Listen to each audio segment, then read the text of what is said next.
bersama Franco Live. Saksikan channel TV Info Rakyat. Hadir sore hari ini di samping kanan saya Bapak Kepala Desa Bapak Petrus L. Timate selaku Kepala Desa Bismarak. Beliau dipercayakan sebagai Kepala Desa Bismarak dalam jenjang waktu sudah 3,5 tahun ataupun kurang lebih seperti itu. Sore ini kita akan bangun dialog interaktif langsung terkait dengan pembangunan real selama Pak Kades memimpin desa ini. Mari ikutilah dialog inklusif dalam kaitan pembangunan desa. Selamat sore Bapak Desa. Selamat sore.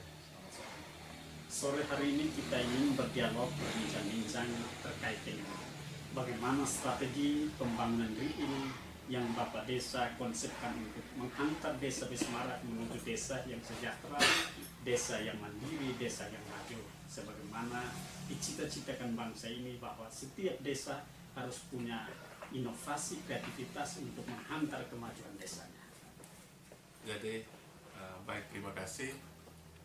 Untuk menunjang sesuai dengan moto desa, yaitu berkeadilan, maka sudah tentu sebagai kepala desa harus mempunyai visi dan misi yang jelas. Karena untuk membangun desa sudah tentu harus berpikir bagaimana kita mengelola desa dengan baik, tentunya semua untuk kepentingan dan kesejahteraan rakyat. Yang berikut bahwa sudah tentu setelah kita terpilih menjadi kepala desa, hal yang wajib kita lakukan adalah menyusun yang namanya rencana pembangunan jangka panjang desa selama 6 tahun masa kepemimpinan seorang kepala desa. Dan dalam menyusun RPJM desa, maka sudah tentu kita harus melihat apa yang menjadi potensi kita, apa yang menjadi kelemahan kita di desa, dan yang menjadi potensi kita itu yang kita dorong, dan yang menjadi kelemahan kita itu yang nanti kita perbaiki untuk ke arah yang lebih baik, sehingga pembangunan yang dilaksanakan di desa dan dana desa tidak sia-sia untuk dimanfaatkan untuk kesejahteraan masyarakat desa. Dalam kurun waktu 3 tahun sudah tentu kita melaksanakan pemanfaatan dana desa sesuai dengan peraturan bupati yang diterbitkan kepada kami, yang mana dalam peraturan bupati tersebut bahwa dalam pengalokasian dana desa ada 4 bidang yang harus kita masukkan, yang mana yang pertama itu bidang pemerintahan desa, bidang pembangunan desa, bidang pembinaan desa, dan bidang pemberdayaan desa, dan juga ada namanya dana cadangan. Itu untuk mengantisipasi apabila di desa itu terjadi bencana. Dan itu presentasinya memang setiap tahun berubah. Yang tahun 2017 itu 1%, tapi mulai 2018-19 itu sudah 0,5%. Untuk bidang pemerintahan desa, sesuai dengan peraturan bupati, maka yang alokasi anggaran untuk bidang pemerintahan desa itu 30% dari dana desa itu.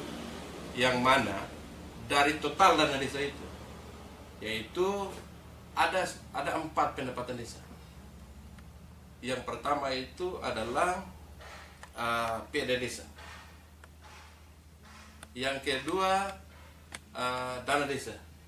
Yang ketiga alokasi dana desa. Yang keempat bagi hasil pajak.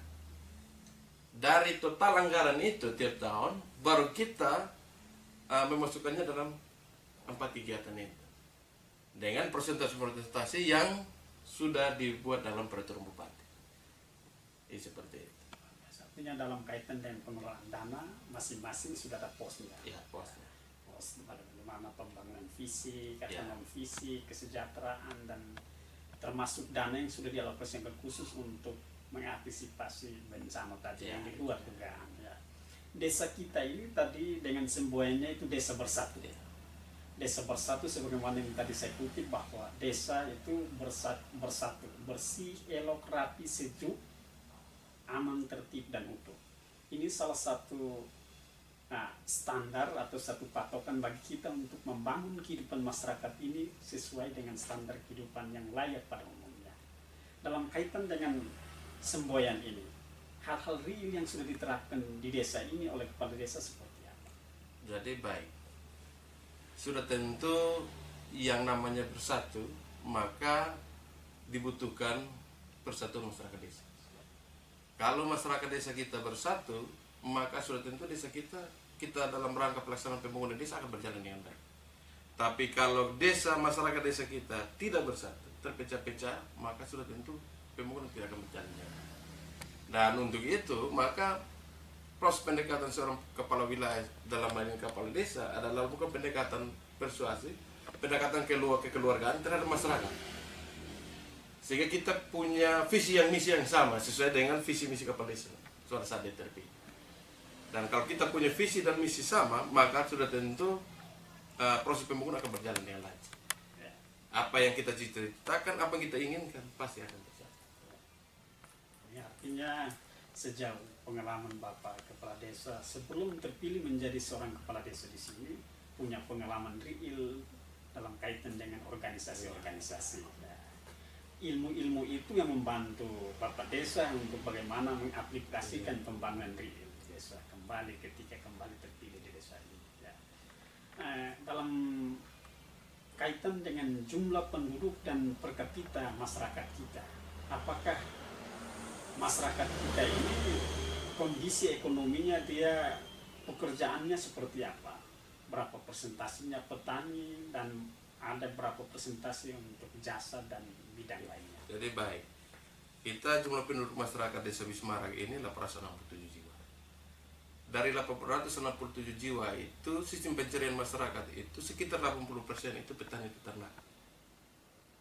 Dan lebih dominan kami masyarakat di adalah petani peternak.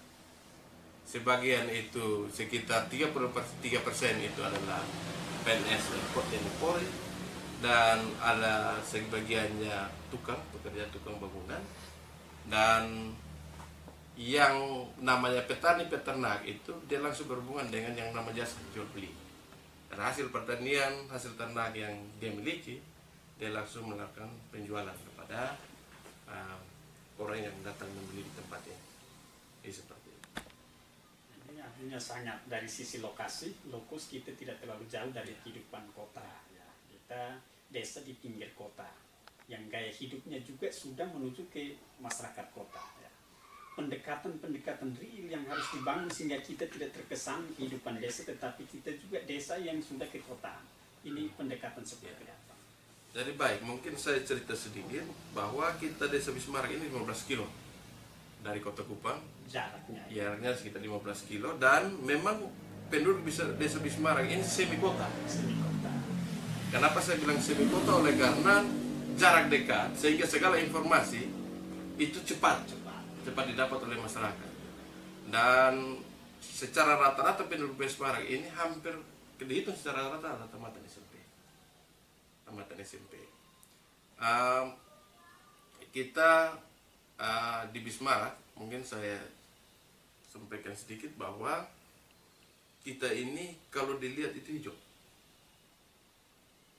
Karena mungkin karena faktor ketinggian, maka daerah kita kelihatan hijau. Tapi karena faktor ketinggian itu, maka kita mempunyai sumber daya air yang sangat sedikit. Sehingga kita punya lahan pertanian, lahan kering yang besar, tetapi airnya sedikit. Nah, ini yang tadi saya bilang, inilah yang namanya potensi kita adalah lahan pertanian, kelemahan kita adalah sumber daya air. Sehingga di tahun 2018 maupun 2019 saya mau berpikir inovasi. Bagaimana membangun desa dengan suatu inovasi untuk bisa mengelola lahan pertanian yang begitu besar di desa kita. Ini artinya ada tantangan juga ya, ada kesulitan di mana kita memang basic kita memang pertanian, perkebunan dan peternakan. Tapi dari sisi stok airnya kita memang sangat lemah karena dari sisi topografinya kita di atas ketinggian. Ya. Apakah selama ini kita lakukan pendekatan dengan lembaga-lembaga lain macam pemerintah atau lembaga vertikal yang tugas pokok mereka itu menyediakan air, semacam ada balai sungai, apakah selama ini Pak Desa sudah lakukan itu pendekatan seperti itu?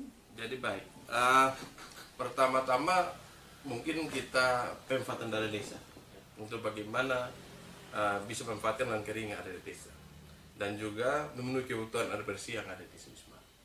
Untuk itu mulai dari tahun 2017 kita melalui dana desa kita bangun namanya bak penampungan air minum bagi masyarakat.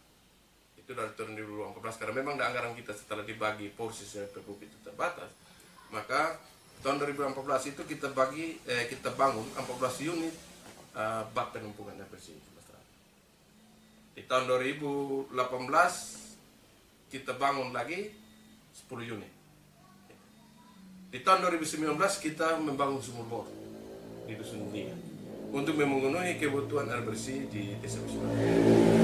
Tetapi juga selain pemanfaatan dana desa, kita juga mensusun program-program yang untuk masuk untuk menyerap dana namanya dana APBD 2 maupun APBD 1 APBN.